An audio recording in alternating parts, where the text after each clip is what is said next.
Six or seven people from IFP's home office here went down to Boca Raton to interview with FINRA, which is our industry's regulator. That's who we're working on our broker-dealer application with. And the interview with them is kind of one of the last steps of getting approval from them of our broker-dealer. So a few of us drove down there again back in December, and we separated into two cars. So you had me, Aaron Gilman, our Chief Investment Officer, and Jordan Slack, our Director of Technology, in my car, the cool car. And then you had Bill Ham, our CEO, Karen Ham, our Chief Administrative Officer, Tim Moyer, our Chief Compliance Officer, actually drove separately, but with Karen and Bill you had Mark Abramson, our outside counsel, and you had Bill McCauley, our CFO, for kind of like the loser car. And so we took those two cars down to Boca Raton. We played a lot of hip hop and stand-up comedy, and they probably played NPR or, I don't know, Fox News, Bloomberg Radio, I don't know what they listen to, but. You guys like this song? No, we don't. Not at all. You don't like it? Not at all. Definitely glad I wasn't in there, but we drove down and safely got to Boca Raton. We interviewed with FINRA that morning, and it all went well. And the meeting went for about 2 hours. They asked a lot of good questions.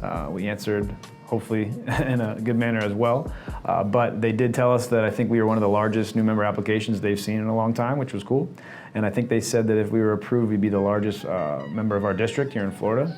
So it was just kind of I think it was a very interesting application for them on their end, and I think it's an exciting thing obviously on our end, but it was cool to hear that. And so they were excited with the deck that we provided and presented, and I think they were almost as excited as we are for kind of what we're doing. As I've maybe said in previous episodes, you know, the turnaround time for a new member application with FINRA is about 180 days. We submitted our application originally on July 10th, I think, and so we're kind of nearing that time frame, so we're hoping to get approval kind of in the coming days. And so hopefully we answer a few more questions from them if that's necessary, and after that we're hoping to get approval. And so after that, the next kind of milestone is April 1 is when we kind of transition away from LPL with our broker-dealer, from their broker-dealer to our broker-dealer.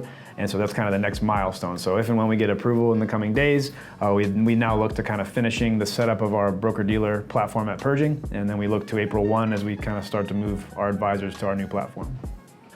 Not that I was surprised or that we were surprised, but we actually found FINRA to be very good to deal with and very quick with responses, very cordial, very nice, and obviously, you know, while it's a regulator, it is a group of people, so we shouldn't have any expectations. But when you're dealing with a regulator about such serious matters, you don't really know what to expect going into it. But we came out with really enjoying kind of our back and forth with them and our collaboration with them on the application, and it just was a more positive experience than we could have imagined. And so we're looking forward to getting that approval, hopefully, and then moving forward on having a very long relationship with FINRA as a broker-dealer.